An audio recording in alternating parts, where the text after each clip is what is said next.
पाल वंश भारतीय इतिहास के पटल पर एक स्वर्णिम अध्याय है, जिसने 8वीं से 12वीं शताब्दी तक पूर्वी भारत के राजनीतिक, सामाजिक, आर्थिक और सांस्कृतिक जीवन को गहराई से प्रभावित किया। बंगाल की धरती पर गोपाल के नेतृत्व में 750 ईस्वी में इस वंश का उदय एक ऐसे संक्रमण काल में हुआ जब क्षेत्रीय शक्तियां आपसी संघर्ष में उलझी हुई थीं और राजनीतिक अस्थिरता का बोलबाला था। ऐसे चुनौतीपूर्ण समय में गोपाल का नेतृत्व एक मरुस्थल में वर्षा की बूंद के समान था। उन्होंने अपनी राजनीतिक दूरदर्शिता, कूटनीतिक क्षमता और कुशल सैन्य संचालन के बल पर न केवल बंगाल को एक सूत्र में बांधा, बल्कि एक शक्तिशाली राज्य की नींव भी डाली। उन्होंने प्रजा को सुरक्षा का आश्वासन दिया और एक ऐसा शांत एवं समृद्ध वातावरण निर्मित किया जो कला, संस्कृति, शिक्षा और व्यापार के विकास के लिए अत्यंत आवश्यक था।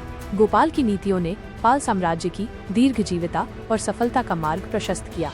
धर्मपाल पाल वंश के सर्वाधिक यशस्वी शासकों में से एक थे। उन्होंने अपने पिता की नीतियों को और अधिक विस्तार दिया, साम्राज्य की सीमाओं का विस्तार किया और इसे एक दुर्जेय राजनीतिक शक्ति के रूप में स्थापित किया। कन्नौज पर उनकी विजय ने पाल साम्राज्य की प्रतिष्ठा को और भी बढ़ाया, जिससे उत्तर भारत की राजनीति में उनका प्रभाव और भी अधिक बढ़ गया।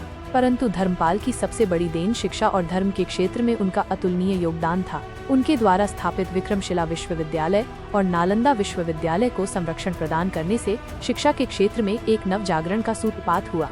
ये विश्वविद्यालय प्राचीन भारत के गौरवशाली शिक्षा केंद्र थे, जो न केवल ज्ञान के प्रकाश स्तंभ बने, बल्कि सुदूर देशों से विद्यार्थियों को अपनी ओर आकर्षित करते थे, जिससे अंतर्राष्ट्रीय स्तर पर भी भारतीय ज्ञान और संस्कृति का प्रसार हुआ। इन विश्वविद्यालयों में विभिन्न विषयों का गहन अध्ययन होता था, जिसने बौद्ध धर्म, दर्शन, तर्कशास्त्र, चिकित्सा और खगोल विज्ञान के विकास को नई दिशा प्रदान की। यहाँ के आचार्यों ने अनेक महत्वपूर्ण ग्रंथों की रचना की, जिनका प्रभाव न केवल भारत बल्कि तिब्बत, चीन, कोरिया और अन्य एशियाई देशों पर भी पड़ा, जिससे भारतीय ज्ञान की गंगा देश विदेश में प्रवाहित हुई। इन विश्वविद्यालयों ने एक ऐसा बौद्धिक वातावरण तैयार किया जिसने न केवल ज्ञान के सृजन को बढ़ावा दिया, बल्कि विभिन्न दार्शनिक और धार्मिक विचारधाराओं के आदान प्रदान को भी प्रोत्साहित किया, जिससे बौद्ध धर्म के विभिन्न संप्रदायों के विकास को भी गति मिली। देवपाल ने अपने पिता के पद चिन्हों पर चलते हुए साम्राज्य को और भी अधिक विस्तृत किया। असम, उड़ीसा और कामरूप जैसे क्षेत्रों को अपने राज्य में मिलाकर उन्होंने अपनी सैन्य शक्ति का लोहा मनवाया। उनकी नीतियों ने साम्राज्य को आर्थिक रूप से भी समृद्ध बनाया, जिससे व्यापार और वाणिज्य को अभूतपूर्व प्रोत्साहन मिला। उन्होंने कृषि और व्यापार को बढ़ावा देने के लिए कई ठोस उपाय किए, जैसे सिंचाई व्यवस्था का विकास और व्यापारिक मार्गों की सुरक्षा, जिससे राज्य की समृद्धि में चतुर्दिक वृद्धि हुई। उनके शासनकाल में पाल साम्राज्य एक महत्वपूर्ण व्यापारिक केंद्र के रूप में उभरा, जिसने पूर्व और पश्चिम के बीच व्यापार को सुगम बनाया, जिससे न केवल आर्थिक बल्कि सांस्कृतिक आदान प्रदान को भी बढ़ावा मिला।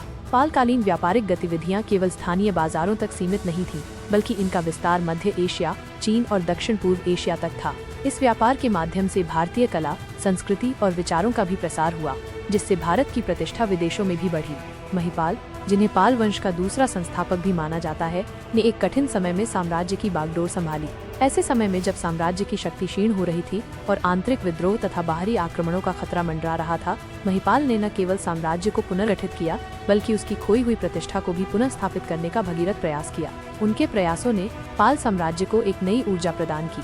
उन्होंने दक्षिण भारत के कुछ हिस्सों पर भी अपनी सत्ता स्थापित की, जिससे पाल साम्राज्य का प्रभाव और भी विस्तृत हुआ। महिपाल की प्रशासनिक क्षमता और सैन्य कुशलता ने साम्राज्य को एक नई दिशा प्रदान की। उन्होंने साम्राज्य की प्रशासनिक व्यवस्था को सुदृढ़ किया और सेना को पुनर्गठित किया, जिससे साम्राज्य की रक्षा करने में मदद मिली। रामपाल पाल वंश के अंतिम शक्तिशाली शासक थे। उन्होंने अपने साम्राज्य को अनेक चुनौतियों से बचाया और उसे स्थिरता प्रदान की। उनके शासनकाल में भी कला और संस्कृति का विकास अनवरत जारी रहा। उन्होंने कई मंदिरों और विहारों का निर्माण कराया, जो पालकालीन स्थापत्य कला के उत्कृष्ट उदाहरण हैं। रामपाल के बाद पाल वंश धीरे धीरे कमजोर होता गया। आंतरिक कलह और बाह्य आक्रमणों ने साम्राज्य को खोखला कर दिया। सामंतवाद के उदय ने भी केंद्रीय सत्ता को कमजोर किया, जिससे प्रांतीय शासकों की शक्ति में वृद्धि हुई और वे स्वतंत्र होने लगे। पाल वंश का योगदान केवल राजनीतिक और सैन्य उपलब्धियों तक सीमित नहीं था। उन्होंने बौद्ध धर्म को राज्याश्रय दिया, जिससे इस धर्म का व्यापक प्रचार प्रसार हुआ। बौद्ध धर्म के विकास के साथ साथ कला और स्थापत्य के क्षेत्र में भी अभूतपूर्व प्रगति हुई। पाल शैली की चित्रकला और मूर्तिकला अपनी विशिष्ट विशेषताओं के कारण उस समय की कला का अनुपम उदाहरण है। इन कलाकृतियों में धार्मिक विषयों के साथ साथ तत्कालीन जीवन और संस्कृति का भी जीवंत चित्रण मिलता है।